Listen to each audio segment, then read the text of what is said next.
बहुत देर से लोग महाराष्ट्र की बातें कर रहे हैं, महाराष्ट्र के सवाल पूछ रहे हैं, तो जाहिर तौर पे जवाब आखिरी देंगे देवेंद्र फडणवीस जो मुख्यमंत्री हैं, क्योंकि उनका जवाब वो कहते हैं मैं जो बोलता हूं वो करता हूं। देवेंद्र जी आइए देखते हैं आप क्या क्या बोलते हैं।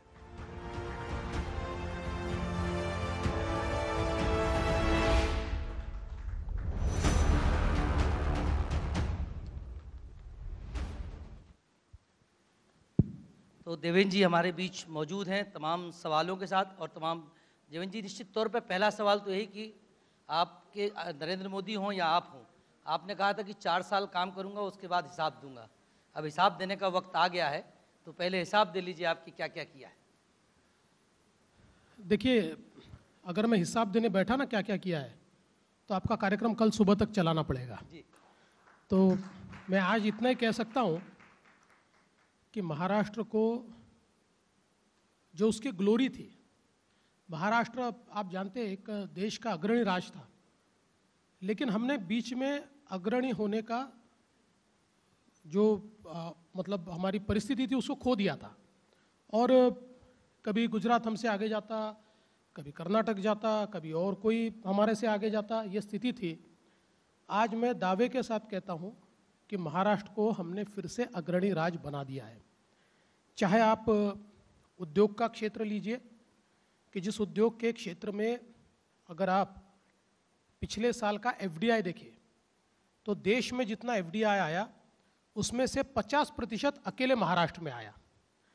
अगर आप ड्वाइच बैंक का रिपोर्ट देखिए तो रिपोर्ट ये कहता है कि देश में जितने बड़े इंफ्रास्ट्रक्चर के काम चल रहे हैं उन पूरे कामों में 51% काम अकेले महाराष्ट्र में चल रहे हैं। नीति आयोग का रिपोर्ट भी यही कह रहा है। इसके साथ साथ महाराष्ट्र का जो सबसे बड़ा चैलेंज है वो है कृषि का क्षेत्र। ये कृषि का क्षेत्र लगातार निगेटिव ग्रोथ में था।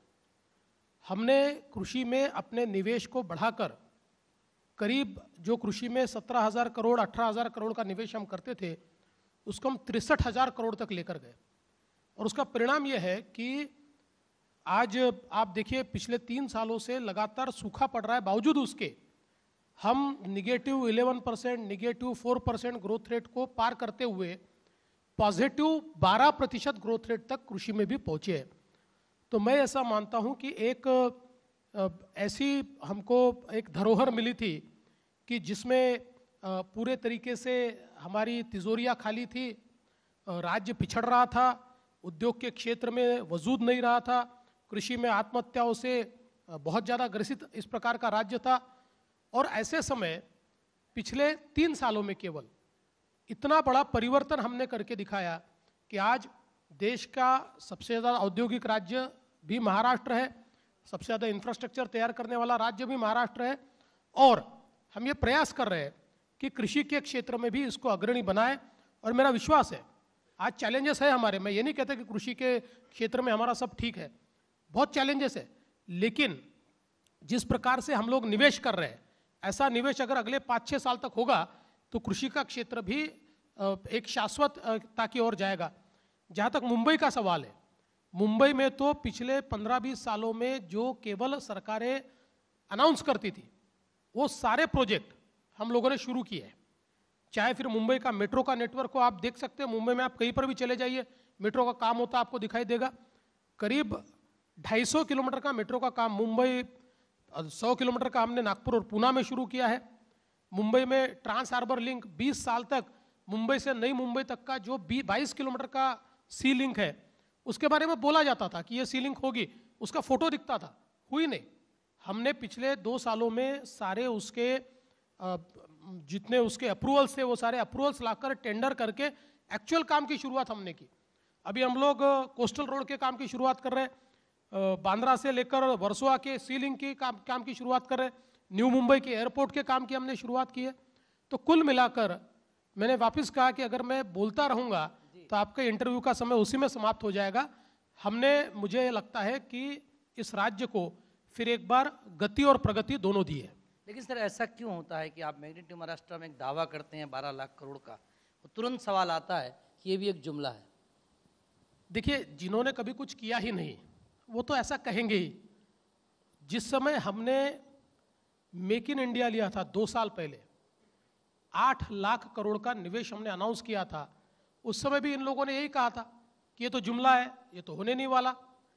इस देश के अंदर जो एमओयू होते हैं उसको रियलाइजेशन होने का रेट पूरे देश में 30% है, और वो भी 5 साल में 30%, 35% अचीव होता है।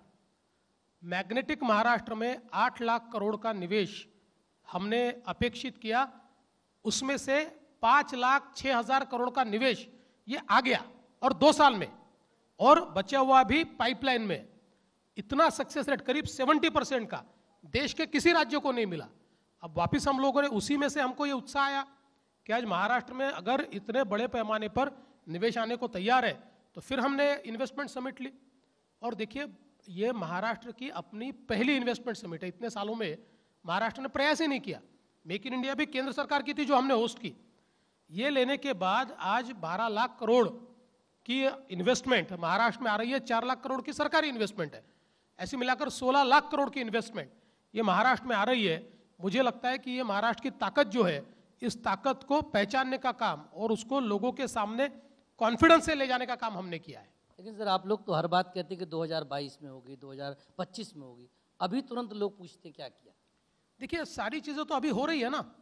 मुझे बताइए कि इस देश के अंदर हम लोग मूलभूत जो सुविधाएं कहते हैं, ऐसी सुविधाओं का भी अभाव 70 साल की आज़ादी के बाद 30 करोड़ लोगों को बैंकों से दूर रखना और 30 करोड़ लोगों के खाते 1 साल में खोलना, ये बड़ी बात नहीं है। इस देश के अंदर 10 करोड़ लोगों को, युवाओं को मुद्रा का लोन देना बड़ी बात नहीं है। खाते खोलते आप लोग 15 लाख रुपए लोग बोलते डालेंगे। इस देश के अंदर हर घर में शौचालय ले जाना क्या बड़ी बात नहीं है? देखिए, आज महाराष्ट्र में जितने शौचालय 70 साल में बने थे उतने 3 साल में हमने बना दिए। करीब करीब आज 70 लाख परिवारों में शौचालय पहुंचे। आज हर परिवार को घर मिल रहा है।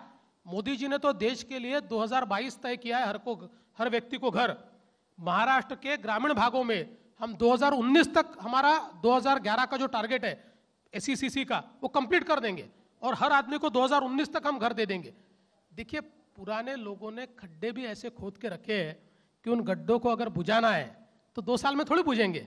गड्ढे बुझाने को थोड़ा समय तो लगेगा, पर गड्ढे बुझ रहे हैं, ये महत्व का है। सर, आप एक वादा करके आए थे कि जो करप्ट है उनको जेल में डालूंगा। बहुत कम लोग जेल में गए, एक आध ही गया शायद। नहीं, जा रहे हैं, आप चिंता मत कीजिए, कोई नहीं बचेगा, सब जाएंगे, सब जाएंगे। एक कर्ज माफी की बात आपने बहुत बड़ी की, 34,000 करोड़ रुपए आपने कर्ज माफ किया। लेकिन अचानक ऐसा हुआ, पिछले कुछ महीनों में हम लोग रिपोर्टिंग कर रहे हैं कि मंत्रालय तक में आत्महत्या आके कर लेते हैं। तो कहीं किसान अभी भी उतना ही दुखी है? देखिए, पहली बात तो यह है कि मंत्रालय में जो घटनाएं घटी, इसका कर्ज माफी से कोई संबंध नहीं है और नहीं इस सरकार से संबंध है। देखिए, कोई भी मौत होती है तो मौत गंभीर ही होती है। लेकिन मैं आपको जैसे बताना चाहूँगा, एक ने आकर आत्महत्या का प्रयास किया 2013 में, जब हमारी सरकार नहीं थी। वो एमपीएससी की परीक्षा में फेल हुआ। अब आकर उसका कहना है कि 2013 का जो मेरा रिजल्ट है वो गलत है, आप उसको वापस चेक कीजिए। दूसरा व्यक्ति जो कन्विक्ट है, जिसको आजन्म कारावास की सजा हुई है, वो बेल पे आता है, पैरोल पे आता है और वो ये कहता है, अच्छा, वो भी सरकार के बारे में नहीं, चीफ जस्टिस को लिखा हुआ पत्र उसके जेब में, और वो कहता है कि भाई इतने साल क्यों जेल में रखते हो, 24 साल क्यों रखते हो, मुझे जेल से छोड़ दो। या तीसरी जो घटना हुई कि जिसमें एक किसान ने आत्महत्या की, धर्मा पाटिल। अभी धर्मा पाटिल का केस देखिए, पुरानी सरकार में उसका लैंड एक्विजिशन पूरा किया, हमने नहीं किया, और पुरानी सरकार ने 3 लाख रुपए का मुआवजा दे दिया।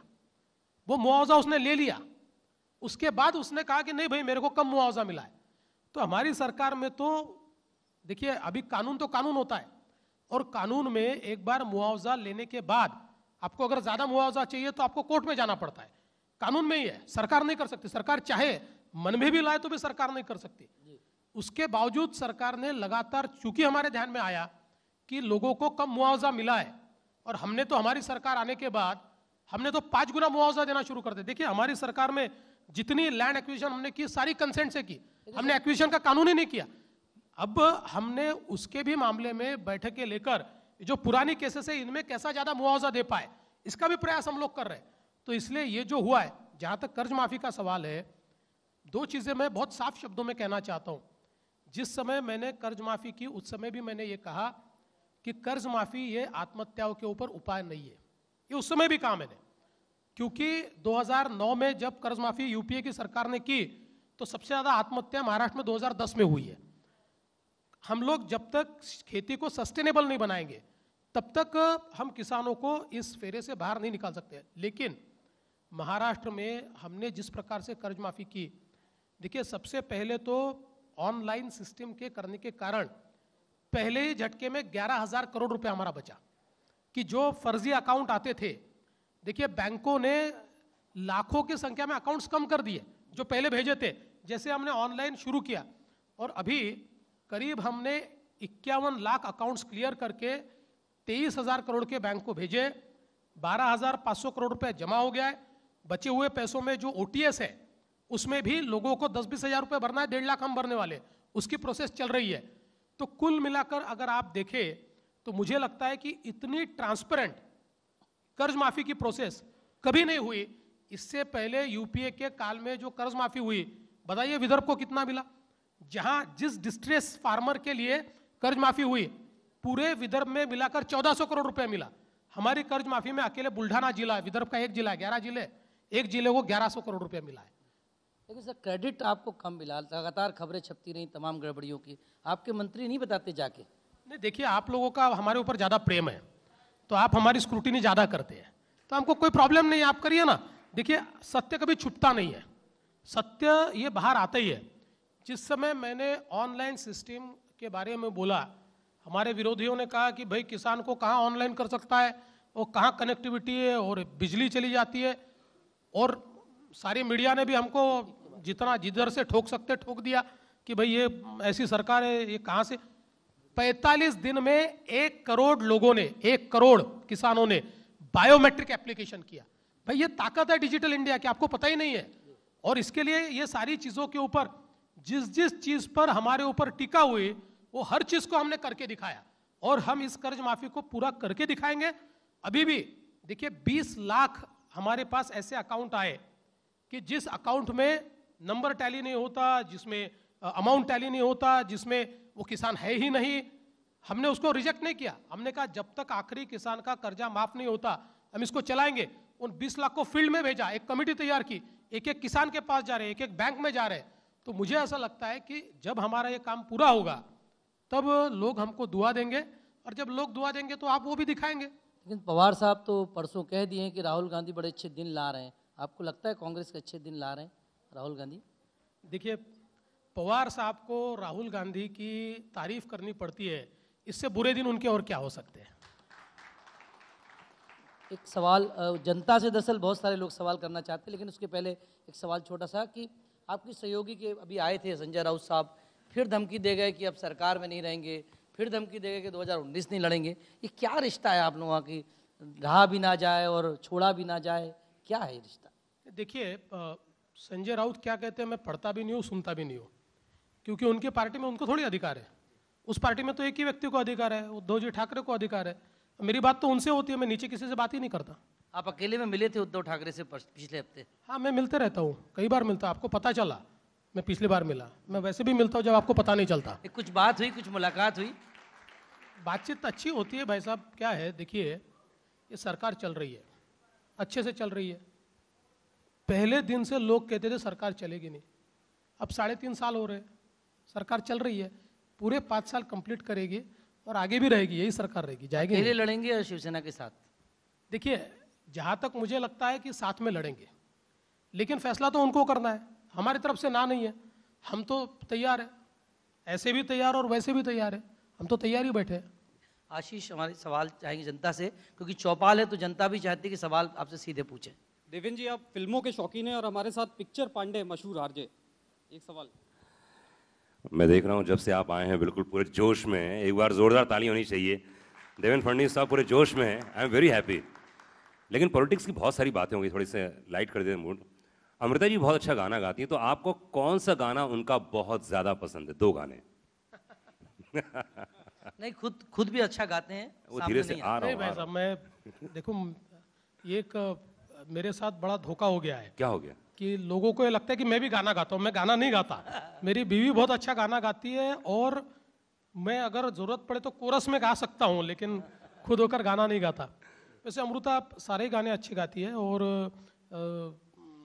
मुझे ऐसा लगता है कि कोई एक गाना चूज करना मेरे लिए बड़ा कठिन है। अरे मैं तो दो लेकिन बोल उसका रहा हूँ। फेवरेट गाना जो है तुम ही हो, वो गाना बहुत अच्छा गाती हो। ओह, मतलब आपके लिए गाती हैं वो हैं। दूसरा प्रश्न ये बहुत ही छोटा सा है कि अगर आप अपनी लाइफ को डिस्क्राइब करना चाहें किसी गाने के रूप में तो कौन सा गाना होगा? इंटरेस्टिंग है क्वेश्चन। बड़ा इंटरेस्टिंग है, इसका जवाब थोड़ी देर बाद सोच के देता हूँ। जी जी। एक रैपिड फायर छोटा सा खेल लें, क्योंकि 5 सवाल हमारे मित्र ने लिख के भेजे हैं। वो 5 सवाल मैं चाहूँगा कि आप सिर्फ एक बार में जवाब दें, और छोटे छोटे सवाल हैं। और लोग ये भी जानना चाहेंगे कि खाना पसंद है या थोड़ा फिट रहना? खाना। अच्छा, गाना पसंद है या फिल्में देखना? पसंद तो गाना भी है और फिल्में देखना भी है, लेकिन गाना आसानी से सुन सकते हैं, इसलिए गाना। नागपुर में मन लगता है कि मुंबई में मन लग गया? अभी तो मुंबई में लगा है, लेकिन मन नागपुर में ही लगता है। अच्छा, सियासत में ना होते तो क्या करते? वकालत। लोग कहते हैं मॉडल भी होते। अच्छा, एक आखिरी सवाल थोड़ा सा पॉलिटिकल। लोग कहते हैं कि संघ सरकार चलाती है या नहीं? चलिए, लोगों को लगता है तो ये भी अच्छी बात है। कोई संघ कोई बुरी ऑर्गेनाइजेशन तो है नहीं, राष्ट्रवादी इस प्रकार की ऑर्गेनाइजेशन है, राष्ट्रीय बात करने वाली ऑर्गेनाइजेशन है। लेकिन जहाँ तक संघ का सवाल है, संघ ने ये पहले भी हमेशा क्लियर किया है कि उनका कोई राजनीति से संबंध नहीं है। और पिछले 3.5 सालों से मैं महाराष्ट्र के मुख्यमंत्री के रूप में काम करता हूँ। कभी संघ ने ये नहीं कहा कि ये कीजिए और कभी ये भी नहीं कहा कि ये मत कीजिए। तो संघ से तो हमारा रिश्ता ये केवल वो हमारा पावर हाउस है। हमको पावर की कमी होती है तो वहाँ चले जाते हैं, तो हमको पावर मिलती है देश के लिए काम करने की, वो पावर लेते हैं और काम करते हैं। अनुराग, आप सवाल पूछना चाहेंगे? एक सवाल इधर से। आदरणीय मुख्यमंत्री जी, नमस्कार। मेरा नाम कुमार जैन है और मैं ज्वेलरी इंडस्ट्री से ही जुड़ा हुआ हूँ।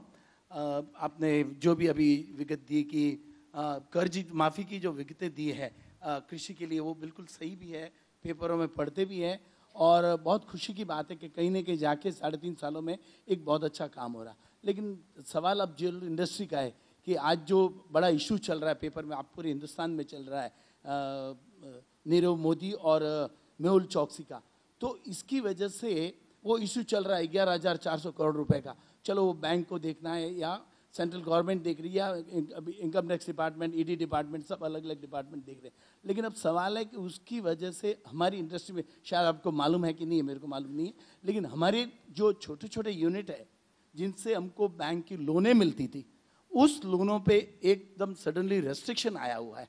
तो क्या हमारी सरकार, मेरी सरकार, मैं भी इस सरकार से जुड़ा हुआ हूँ, तो हमारी सरकार क्या हम ज्वेलर्स लोगों को कुछ सहायता करेगी? नहीं, निश्चित रूप से करेगी। देखिए, इस प्रकार की घटना जब घटती है तो हमको सिस्टम को थोड़ा ट्विक करना पड़ता है, थोड़ा चेंज करना पड़ता है, थोड़ा फिल्टर करना पड़ता है। अगर सिस्टम को हम वैसे ही चलाएं तो जिनको सिस्टम को डिफ्रॉड करना है वो लोग फिर उसको डिफ्रॉड करते ही रहेंगे। तो कभी कभी ये जो थोड़ा बीच का समय होता है, क्योंकि अचानक जब ऐसी चीज़ें बाहर आती है तो पूरी सिस्टम को बदलना पड़ता है। तो एक ट्रांजिशन का, एक संक्रमण की अवस्था होती है। संक्रमण की अवस्था में ये वेदनाओं को आपको सहन करना पड़ रहा है, पर मेरा विश्वास है, क्योंकि ये जो जेम्स एंड ज्वेलरी की हमारी इंडस्ट्री है, ये इंडस्ट्री बहुत ज़्यादा रोज़गार देने वाली इंडस्ट्री है, ये बहुत ज़्यादा हमारे यहाँ पर वैल्यूज़ क्रिएट करने वाली इंडस्ट्री है, और इसलिए इस इंडस्ट्री को नज़रअंदाज नहीं किया जा सकता। मैं बड़ी खुशी के साथ आपको बताना चाहता हूँ कि James and jewellery promotion council जो है, एक्सपोर्ट प्रमोशन काउंसिल, उसने मैग्नेटिक महाराष्ट्र में हमारे साथ केवल एमओयू नहीं किया, हमसे जगह भी ली 23 एकड़, और मुंबई के पास सबसे बड़ा देश का जेम्स एंड ज्वेलरी पार्क वो लोग तैयार कर रहे हैं, और उसके काम उन्होंने अभी हाथ में ले लिया है। तो हमारी तरफ से मुझे लगता है कि ये बड़े पैमाने पर वैल्यू क्रिएट करने वाली, एम्प्लॉयमेंट देने वाली इंडस्ट्री है। थोड़ा सा ये संक्रमण की अवस्था से जा रही है, ये अवस्था दूर हो जाएगी। लेकिन सर, लोगों को लगता है कि नीरव मोदी को इसलिए जाने दिया गया कि उनका नाम मोदी है, और लोग कहते हैं कि हम 20,000 का लोन लेने जाएं तो परेशान होते हैं, कोई 11,000 करोड़ लेके चला गया।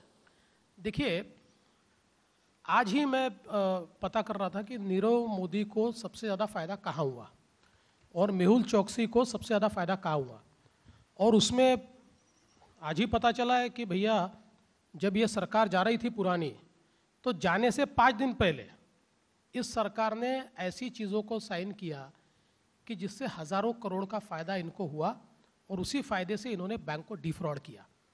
तो देखिए, जहाँ तक नरेंद्र मोदी जी का सवाल है, नरेंद्र मोदी जी किसी भी स्कैमस्टर को, फ्रॉडस्टर को जीने नहीं देंगे। जहाँ से वहाँ से वो वापस लाएंगे, पक्का ढूंढ के लाएंगे। लेकिन कभी कभी लोग मोदी मोदी इक्वेट कर देते हैं। मैं पूछना चाहता हूँ भाई, अभी हमारे भी बड़े बड़े नेताओं ने कहा कि मोदियों ने देश को परेशान किया है। ललित मोदी किसका दोस्त था भाई? किसके साथ क्रिकेट में वगैरह ललित मोदी का सारा चलता था? इसका भी तो थोड़ा विचार करना चाहिए ना। तो इसलिए मुझे ये लगता है कि ये सारी जो चीज़ें हैं, ये जो जुमलेबाजी चल रही है विपक्षी ओर से, मूल रूप से किया हुआ सारा पाप उनका है। अब पाप हमारे ज़माने में खुल गया तो हमारे सिर पर मढ़ने का प्रयास कर रहे हैं। हम उनका पाप उनके सिर पर मढ़ेंगे भी, और जिन्होंने पाप किया है उनको सजा दिलाएंगे भी। सर, आप लोग जब भी कुछ होता है तो कहते हैं पुरानी सरकार ने किया। हर बात में आप लोगों का यही होता है कि पुरानी सरकार के टाइम हुआ, लेकिन जो आंकड़े बताते हैं तो ये भी कहते हैं ना कि 2014 से 2017 तक भी नीरव मोदी को लगातार ये सुविधा जारी रही। और इस बारे में जब चिट्ठियाँ लिखी गई तो किसी ने सवाल नहीं पूछा। तो जाहिर तौर पर बीजेपी को भी तो कहीं जवाब देना पड़ेगा। नहीं साहब, आप देखिए, मूल रूप से हम लोग केवाईसी कब करते हैं? जब पहला कर्जा देते हैं तभी करते हैं ना। हम लोग पॉलिसी में किसी को बैठाते कब है? जब पहला कर्जा देते हैं तभी बैठाते हैं ना।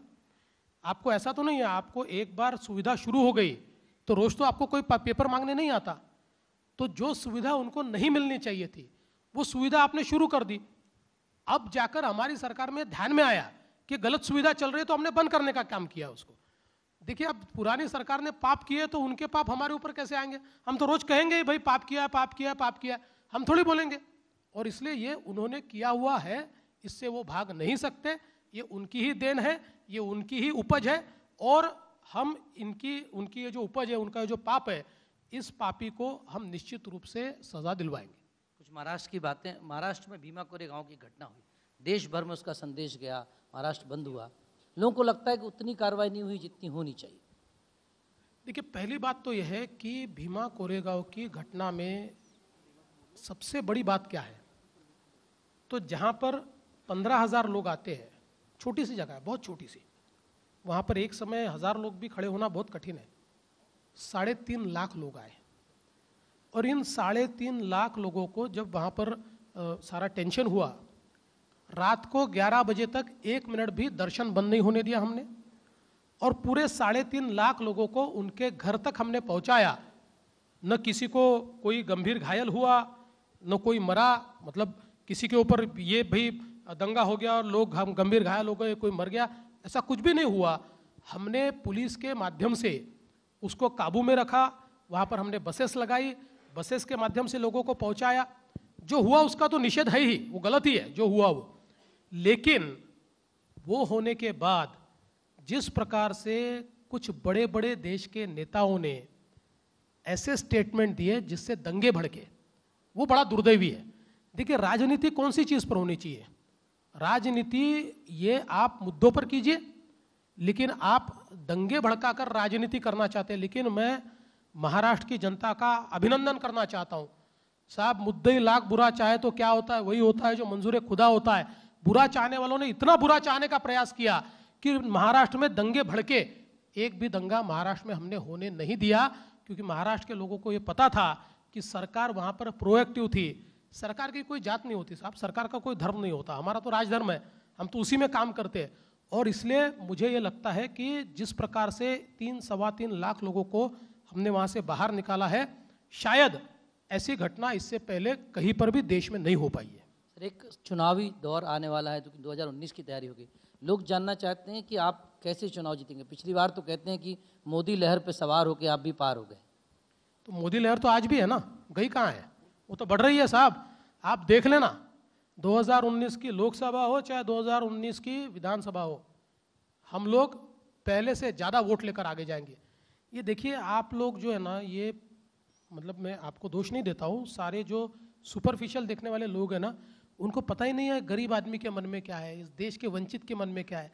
जिसके घर में शौचालय बनाया ना, जिसने कभी ज़िंदगी में देखा नहीं, जिसने बैंक का खाता कभी देखा नहीं, जिसने घर का सपना ही नहीं देखा, जिसने उसको 2 जून की रोटी मिलेगी ऐसा कभी विचार ही नहीं किया, उस तक जब योजनाएं पहुंच रही। वो मेरी माँ जिसके आंखों में आंसू आते थे, रोज फूकती थी और 500 बीड़ी का धुआं अपने पेट में लेती थी, उसको जब एक गैस का सिलेंडर मिलता है और गैस के कनेक्शन से जब वो खाना पकाती है, वो जो मोदी जी को दुआ देती है वो आप लोगों को किसी को पता ही नहीं है। देखिए अब ये सारी राजनीति बदली है और मोदी ये गरीबों का मसीहा है, ध्यान में रख लेना। इस देश के अंदर मोदी जी ही चुन कर आएंगे। कुछ सवाल और चलते चलते आशीष किशोर जी के पास कुछ सवाल। किशोर जी दरअसल एक सवाल, किशोर अजवानी जी पीछे सवाल। वैसे ही सवाल है जिनको आप सुपरफिशियल कहते हैं। सॉफ्ट स्पोकन, सिविल, लेकिन सॉलिड डिफेंस, नागपुर से आते हैं आप ही की तरह राहुल द्रविड़, आप भी उसी तरह से हैं। लेकिन क्या है ना, स्लॉग ओवर्स चल रहे हैं। स्लॉग ओवर्स में राहुल द्रविड़ की डिफेंस नहीं चलती, आस्किंग रेट बहुत हाई है। देखिए जब मैच को जीतना होता है तो राहुल द्रविड़ भी छक्के चौके लगाते हैं, आप चिंता मत कीजिए।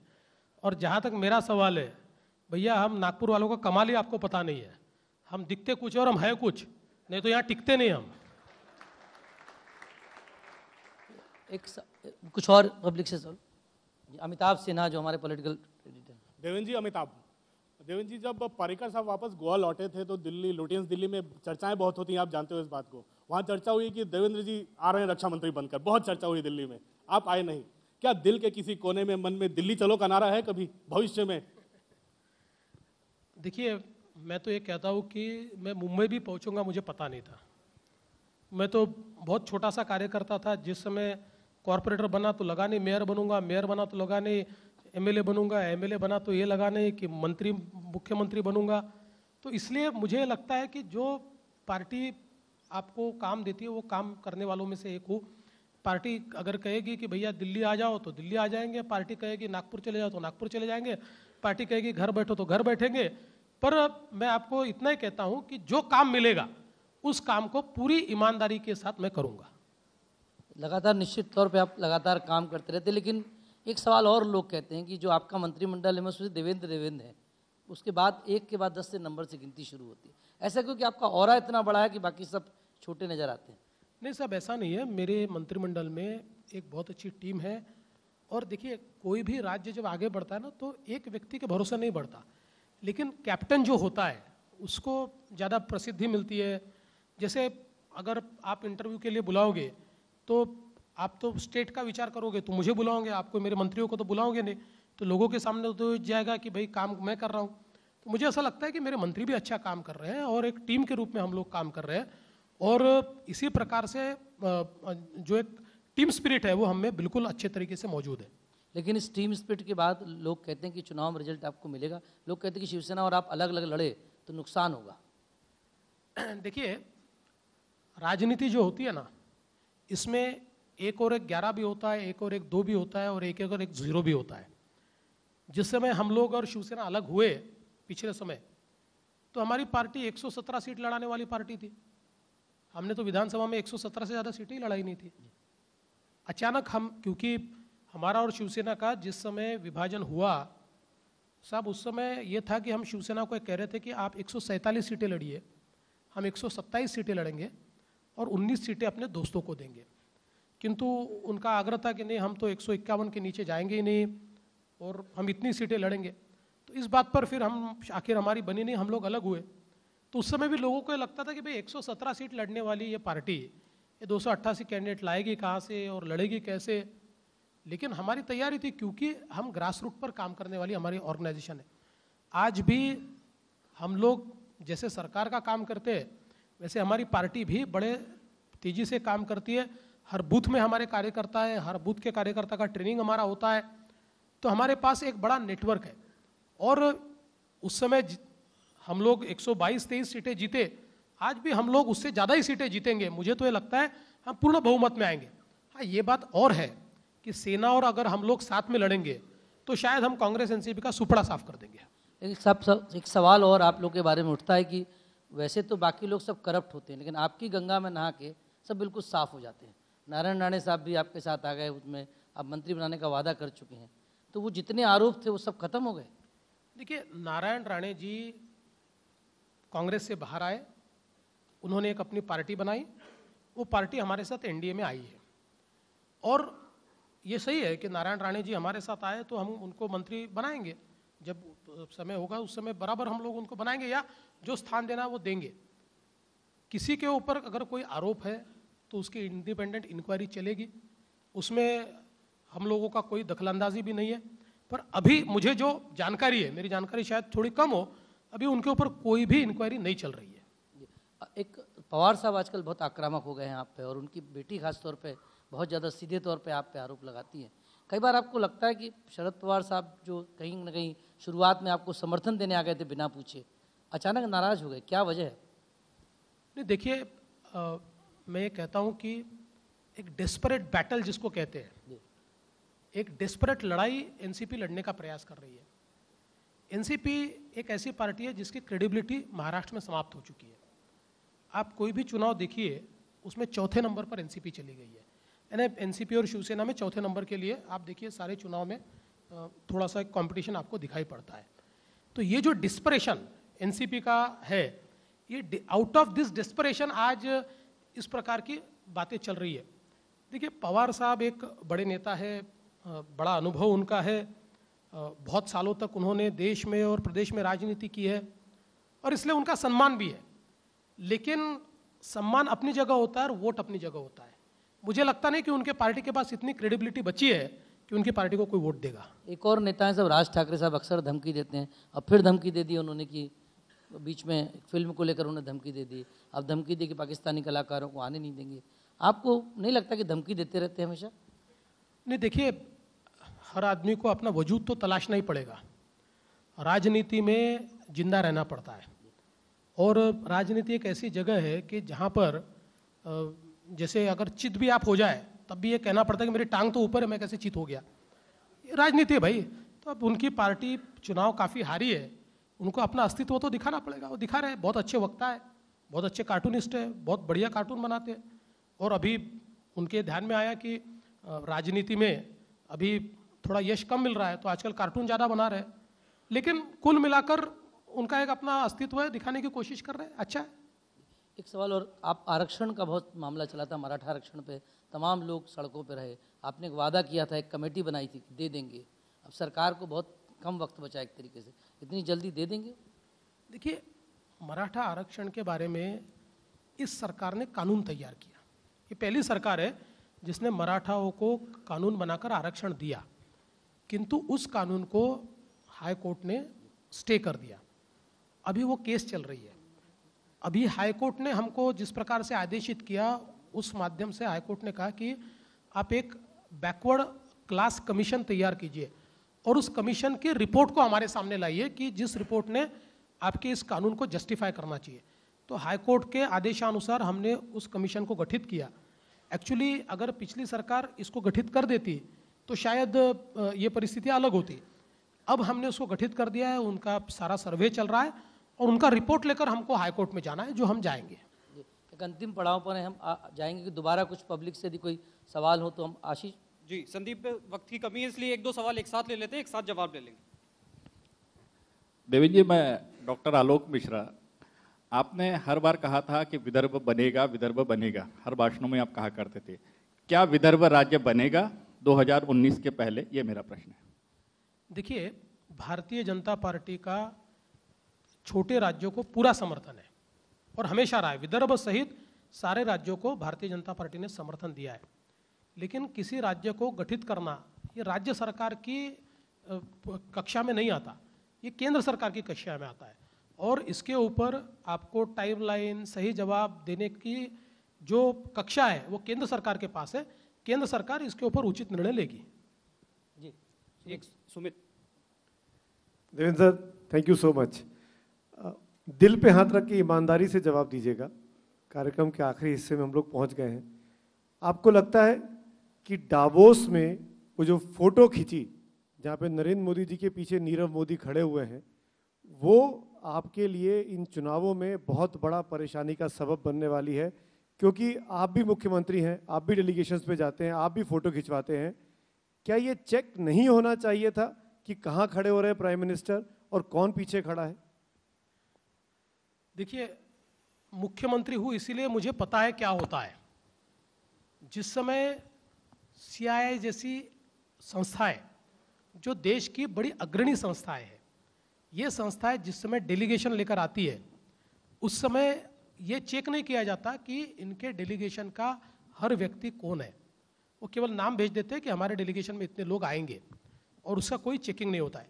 अच्छा, कई बार तो ये होता है कि उनके कार्यक्रमों में हम जाते हैं, कार्यक्रमों में जाने के बाद वहाँ पर बातचीत होने के बाद कोई ना कोई ये पूछता है, कहता है कि भाई सबके साथ फ़ोटो उतार लीजिए। अभी मेरा खुद का एक्सपीरियंस मैं बताता हूँ कि एक व्यक्ति मेरे पास आए और उन्होंने मुझे कहा कि भाई एक हमारा बड़ा स्पर्धा हो रही है, उसका निमंत्रण, पहचान के व्यक्ति थे और वो किसी और को लेकर आ गए थे, और फिर उन्होंने मेरे को निमंत्रण देते हुए फ़ोटो वोटो खिंचवाया, और उसके बाद 2 घंटे में सोशल मीडिया में ये चालू हो गया। वो दूसरा आदमी जो था उसको ऐसा एक सर्कल निकाल कर कि 302 के मर्डर में एक्यूज्ड ये मुख्यमंत्री के साथ उनके घर के अंदर फ़ोटो खिंचवा रहा है। अब हमने तो क्या विचार किया कि भाई जिनको हमने निमंत्रित किया उनके साथ वो आए हुए हैं। तो देखिए, अभी हम तो एक ऐसे एरा में साहब लोग ऐसे फ़ोटो खिंचवा लेते हैं, आपको मैं बताता हूँ, आप चल रहे हैं, आपको पता ही नहीं है, सामने में उसने किसी को मोबाइल कैमरा देकर खड़ा किया है, कोई भी आके आपके कान में कुछ तो भी बोलता है, फ़ोटो खिंचवा लेता है और अपनी फ़ोटो सोशल मीडिया पे चला देता है कि मैं मुख्यमंत्री को सलाह देते हुए मेरी फ़ोटो। तो ये फ़ोटो के भरोसे ये राजनीति होनी नहीं चाहिए। मैं आपको सच बताता हूँ, यानी कल को नीरव मोदी के 25 फ़ोटो कांग्रेस वालों के साथ भी मिलेंगे, नहीं मिलेंगे ऐसा नहीं है। तो सिर्फ फ़ोटो के भरोसे इस प्रकार के, यानी फ़ोटो में कोई आ गया तो भैया ये तो बिल्कुल यानी हमारा प्रेमी हमदम बन गया, ऐसा नहीं होता साहब। फ़ोटो तो किसी के भी साथ खिंच जाती है। अभी जमाना, वो जमाना था जब एक ही कैमरा होता था और वो भी उसमें घुस के फ़ोटो निकालना पड़ता था, वो ज़माना नहीं है। मुझे नहीं लगता, देखिए मोदी जी की क्रेडिबिलिटी इतनी ज़्यादा है, ऐसे 50 नीरव मोदी भी मोदी जी की क्रेडिबिलिटी को ख़राब नहीं कर सकते। फोटो के सवाल से एक सवाल आया कि लोग कहते हैं आपको सेल्फी से भी आजकल डर लगने लगा है। नहीं, देखिए मैंने बीच में ये प्रयास किया कि भाई थोड़ा फिल्टर करके फ़ोटो खिंचवाए, लेकिन अपन पब्लिक के आदमी है यार, पब्लिक से दूर नहीं रह सकते। देखो, कोई एक आदमी गलत है इसलिए 50 आदमी उससे दूर रहे, ये ठीक नहीं है। फिर भी प्रयास ये करते हैं कि थोड़ा सा फिल्ट्रेशन हम करें, लेकिन फिर भी मैं कहता हूँ कल को मेरा फ़ोटो किसी के साथ आ जाए तो आप आश्चर्य मत मानना, क्योंकि अभी यहाँ से जाते जाते 2-4-5 लोग मेरे साथ फ़ोटो खिंचवा ही लेंगे। मैं नहीं कहूँगा तो भी खिंचवा लेंगे, क्या करेंगे। अब मैं थोड़ी पहचानता हूँ आपने किसको बुलाया। देवेंद्र जी, एक व्यक्तिगत सवाल, आपकी बेटी आपको बहुत प्यार करती है, आप इतना व्यस्त रहते हैं, खासतौर पे हम ये देखते हैं कि रात में 2 बजे तक कई बार काम करते हैं, वक्त कहाँ से निकालते हैं परिवार के लिए, ठीक है, खासतौर पर बेटी के लिए? देखिए वक्त तो मैं नहीं निकालता, बिल्कुल सच बात तो यह है कि जितना वक्त देना चाहिए परिवार को मैं दे नहीं पाता हूँ। प्रयास मेरा रहता है, मन में इच्छा भी रहती है, लेकिन दे नहीं पाता हूँ। लेकिन मेरी बेटी छोटी 8 साल की है, पर भगवान की दया से वो समझती है कि अपने पिता कोई अच्छा काम कर रहे हैं, और इसलिए बहुत ज़्यादा शिकायत नहीं करती, कभी कभी थोड़ा करती है शिकायत, पर उसको समझाता हूँ तो समझ जाती है। कभी घुमाने ले जाते हैं बाहर, ऐसा लगता है मन कि अकेले थोड़ा घुमा दूँ? इच्छा तो बहुत होती है, लेकिन वैसे मौका कम मिलता नहीं है।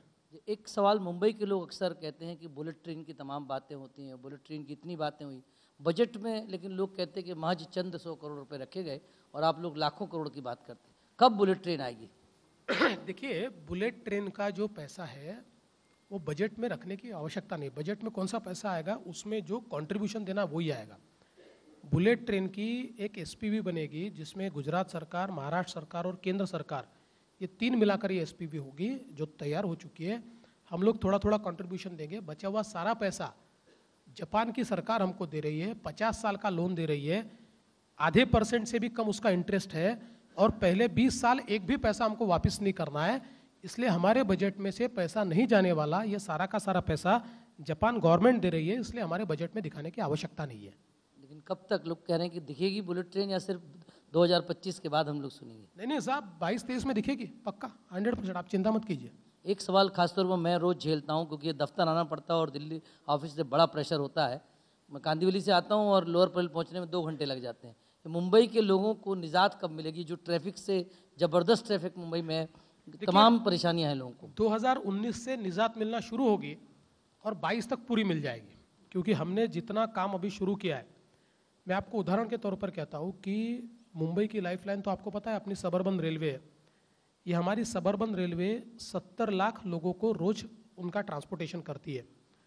अभी जो मेट्रो का नेटवर्क हमने शुरू किया है, जो एक्चुअल शुरू किया है, ऐसा जो नेटवर्क है ये 90 लाख पैसेंजर के लिए नेटवर्क है। तो 70 सालों में हमने 70 लाख पैसेंजर की व्यवस्था की, 5 सालों में 90 लाख पैसेंजर उसमें एडिशन हम करने वाले। उसके साथ साथ जो हमारी सबअर्बन रेलवे है, इसके ऊपर जो एक एलिवेटेड कॉरिडोर हम तैयार कर रहे हैं, इसमें और 30 लाख पैसेंजर की व्यवस्था हम कर रहे हैं।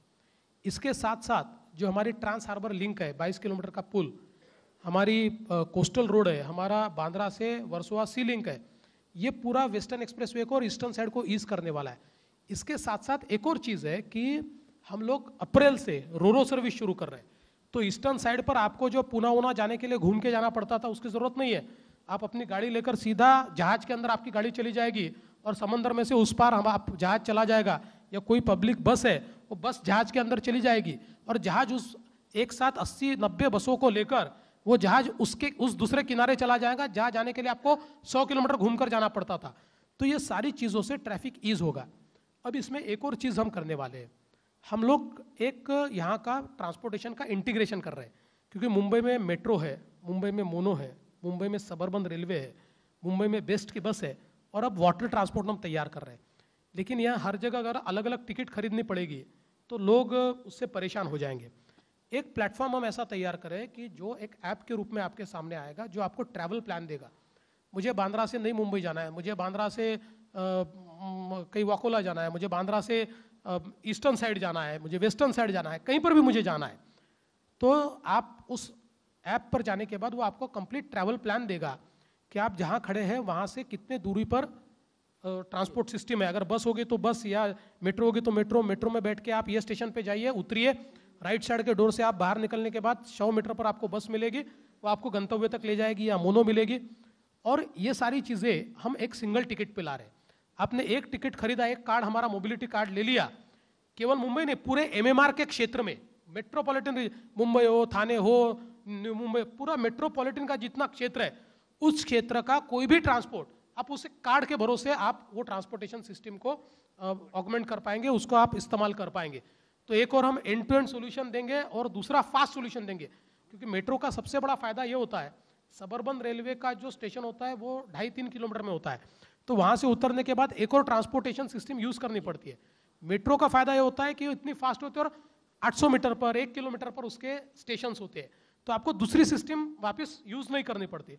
तो मुझे लगता है ये सारा जो अभी काम शुरू किया है ये 2022 तक हम खत्म करेंगे, और इसके माध्यम से मेरा विश्वास है कि आज जो आपको तकलीफ सहन करनी पड़ रही है वो सहन नहीं करनी पड़ेगी। सोनू निगम आ गए हैं आपका मनोरंजन के लिए, लेकिन एक चलते चलते सवाल, लेकिन सब जब आप बात करते हैं मुंबई की, अक्सर ये होता है कि हम लोग 2019, 2022, लेकिन एक कमला मिल हादसा हो जाता है हमारे बाजू में, कुछ लोग मर जाते हैं, सामने आता है कि सब कुछ ऐसा चल रहा है कि जो चाहे परमिशन ले लो मुंबई में, जो चाहे आप करप्शन कर लो, BMC में आपकी भी कहीं ना कहीं सत्ता है, ये कब रुकेगा मुंबई में सिलसिला?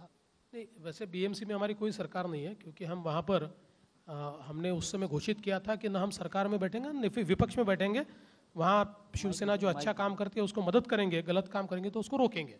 तो हमारी कोई सरकार नहीं है। लेकिन देखिए, ये बात सही है कि इस प्रकार के हादसे जो है, ये हादसे हमको नई चीज़ें सिखाते हैं और इस प्रकार के हादसे होने नहीं चाहिए। तो अभी बड़े पैमाने पर इस प्रकार से जिन लोगों ने FSI का वायलेशन किया है, जिन्होंने बिना परमिशन का काम किया है, इस प्रकार के जो रेस्टोरेंट चल रहे हैं, इस पर बड़े पैमाने पर कार्रवाई शुरू हुई है।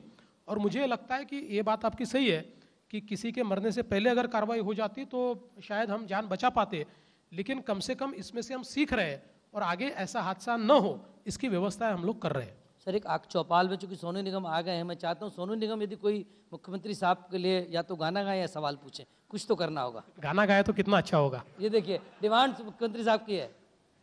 मैं सवाल सोच के तो आया नहीं हूँ। नमस्ते। आप बताइए क्या कहूँ, आप बताइए, क्योंकि मैं सवाल पूछने वाला, ये लोग है ना सब सवाल पूछने के लिए, इतना सवाल पूछने की मैं सोचता हूँ थोड़ा कम सवाल पूछे तो बेटर है। गाना की उनकी डिमांड है कि आपको अच्छा सा गाना सुना दें। अरे उनकी कोई डिमांड नहीं, आप डिमांड आपकी है, जब मैं स्टेज पे तब गा दूंगा। But I would like to just give my regards to him. He is very बहुत अच्छे, समझदार और अच्छा बोलने वाले मुख्यमंत्री हमारे राज्य के, जिनके ऊपर हम डिपेंड कर सकते हैं। मैनिपुलेटिव नहीं है। मैं देखता हूँ, अच्छी तरह देखता हूँ उनके व्यवहार से कि बिल्कुल भी बहुत सिंसियरली काम कर रहे हैं। सो मैं आपको सिर्फ यही शुभकामनाएं देना चाहूँगा। Thank you. तो अच्छी और शुभकामनाओं मेरा के साथ आपसे निवेदन है कि सोनू जब स्टेज पे आ जाए तो जरूर उनसे एक गाना आखिरी में गवाइए, तो मैं टीवी पे देखूंगा। जी धन्यवाद। तो बड़ा अच्छा सेशन रहा, बड़ी साफ गोई से जवाब दिया।